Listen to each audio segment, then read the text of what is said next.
Hey tribe, Dawna here from Transformational Healing, and today we are going to learn how to use charcoal tablets to burn loose incense.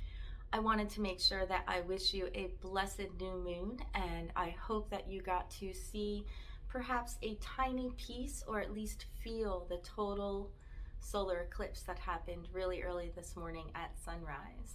And in honor of the total solar eclipse this morning, the incense that we're going to use today is the Solar Eclipse incense. See it here? And the solar eclipse is all about letting go. It's out with the old and in with the new, and new awakenings, and just getting you back onto the path that you need to be on. So today is a great day to do that, and it's right before the summer solstice as well. In this video, I am not endorsing anyone else's products, but I am, of course, endorsing my own products. So you will see my products throughout the video, and all of them are available in the shop, and you can also get a discount coupon by following the link down below. So let's get started. Let's see how you actually burn loose incense. So you always want to make sure that you have a safe style of incense burner. And this is my really old incense burner. This incense burner has been around me for at least 25 years. And as you can see, I haven't polished it in forever as well. And you need a charcoal tablet. And I use the Three Kings brand. That's what we carry in the shop. It's also best to have tongs to hold that charcoal. So when it's not lit, you can handle it, but once you light it, you're going to want to hold it like this. You also need some sort of sand to put inside of the burner underneath the charcoal. And you need your incense, and you also need a lighter, like so. I prefer to use the long-handled lighter just so that my fingers don't get burned. So the first thing that you want to do is to put the sand inside of your burner. Now I also put my burner on some sort of coaster so that it also protects the table, because just because the sand is acting as an insulator between the charcoal tablet and the sensor does not mean that the sensor is not getting hot and could not make a mark on your table. So I always also put something underneath. Any type of ritual plate will help with that, as long as it's not going to break. So like this is actually a coaster for like a coffee cup. So, and I like to use a spoon, and you will in the shop occasionally see specialty tongs and spoons and vintage as well incense burners. So we're going to start with the sand, and then we're going to light the charcoal. So as I said, I prefer to use tongs to light the charcoal.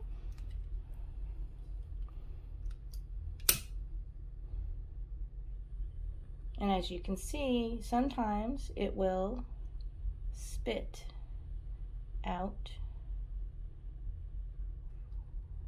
little sparks.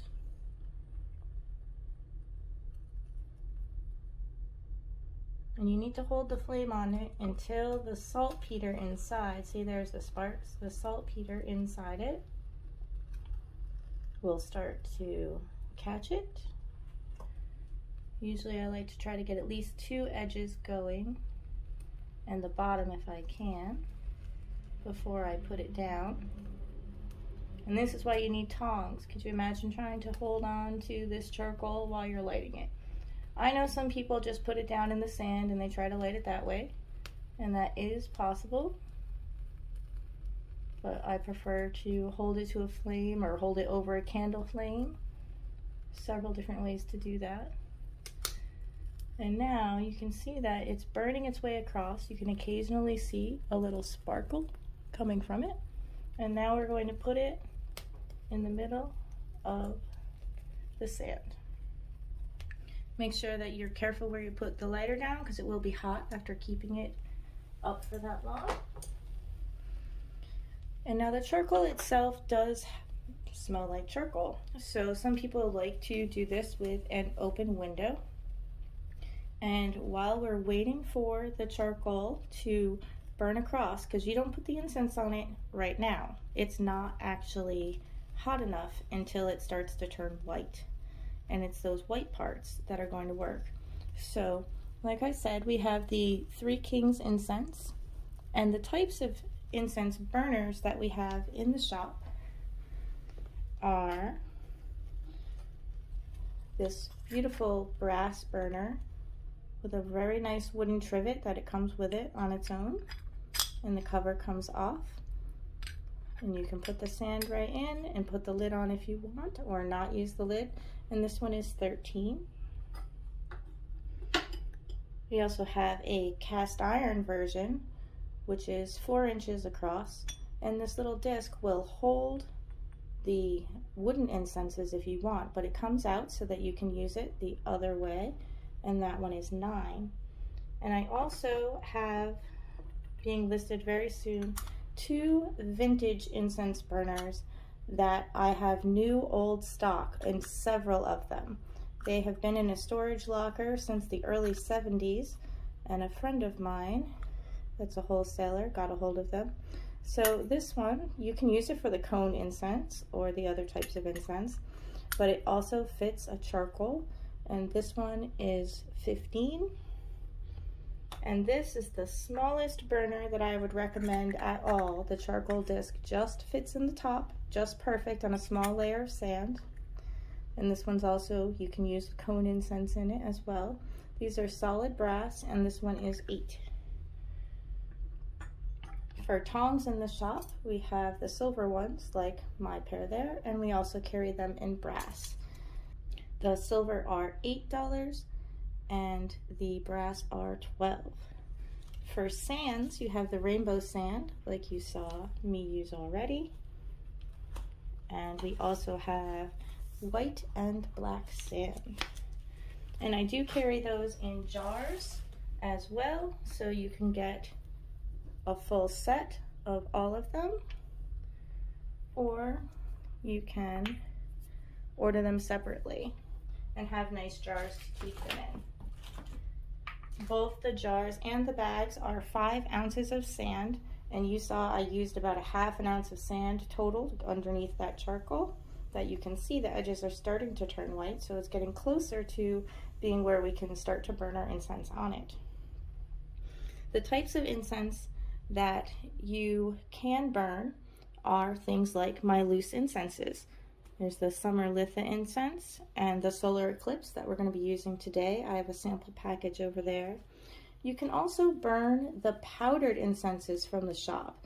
They're perfumed wood-based incenses, and the perfume, they will self-ignite. If you just light them, they will burn, but I still prefer to use them on the charcoal.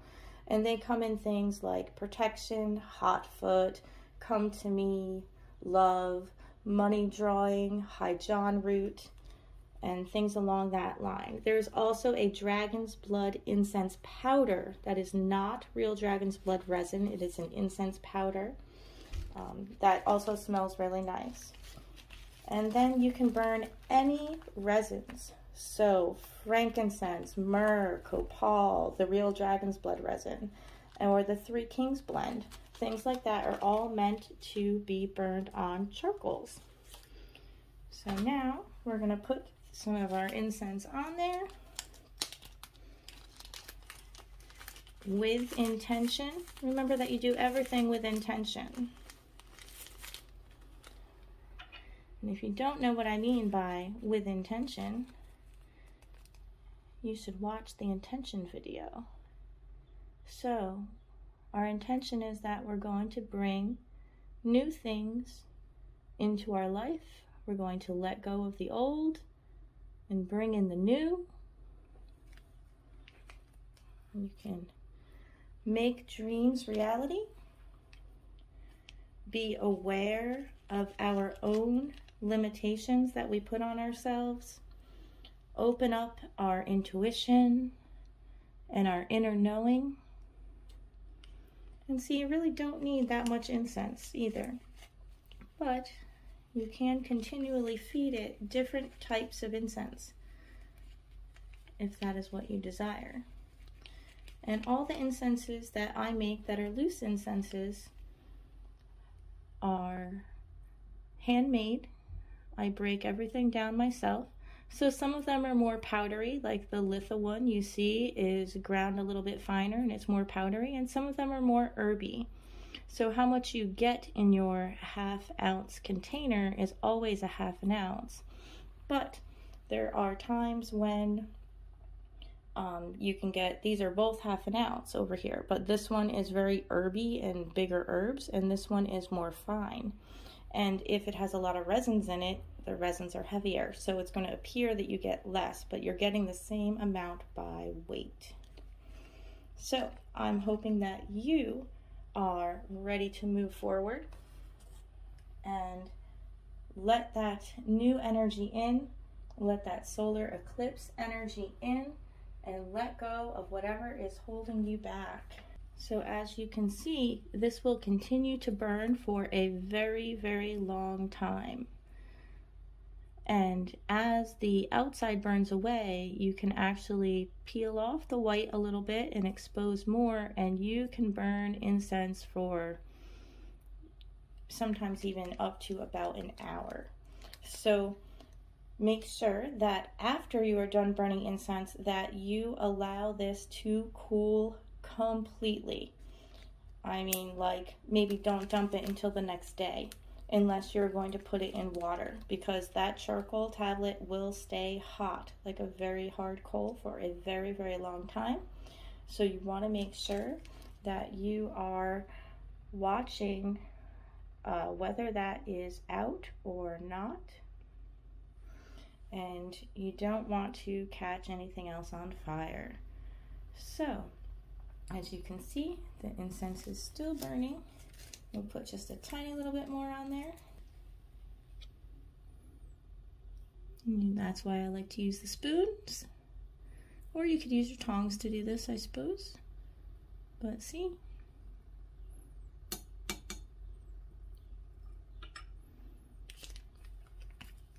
So I hope that you have a blessed new moon, and that this incense will drift out to you, sending the energy and the blessings out to you. So blessed new moon tribe, I hope that everything that you want starts to come your way, and I hope that I helped you today to learn about how to use charcoal tablets. And every time you order charcoal tablets, you also get a little card that comes with it that explains all of the different steps for using them in a safe way. We just finished up the last of the 3 spring herb walks that we're going to do. There are a few more herb walks coming up later in the summer, and I hope that you enjoy those as well and check them out. And next week we are going to do a guided tour of one of the sacred areas at Brushwood Folklore Center. So I hope that you join me next Tuesday, and Thursday we will talk about the summer solstice. Many blessings, tribe. We'll see you on Tuesday.